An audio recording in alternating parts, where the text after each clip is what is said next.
ফলের বীজ বপন করতেছে। আর এই যে দুটা বাচ্চা ওনাদের সাথে বসে আছে, কেউ নিজেরা নিজেদের মতো করে খেলতেছে।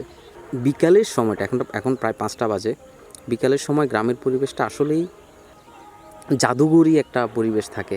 যে এমন না যে আপনি প্রত্যেক দিন একই সময়ে একই রকম পরিবেশ দেখতেছেন। আপনার প্রত্যেক দিন আপনি নতুন করে পরিবেশটাকে আপনার দেখা গেছে আপনি তৈরি করবেন যে আজকে এমন লাগতেছে, কালকে এমন লাগতেছে।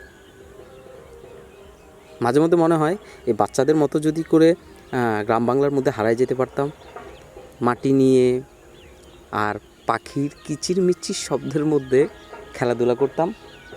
আর পৃথিবীর কোনো মায়া নাই, পৃথিবীর কোনো চিন্তা নাই, নিজেকে বড় করার কোনো ইচ্ছা নাই, নিজেকে ছোট করার কোনো ইচ্ছা নাই। আমি তো মানুষ না, আমরা আসলে না মানুষের মধ্যে ভেদাভেদ করে ফেলে নিজেরাই নিজেদের মধ্যে কমপ্লিকেটেডটা তৈরি করে ফেলি। শৈশবকালটা আসলে অনেক সুন্দর, নিজের মতো কইরা হারায় যেতে পারে একটা মানুষ।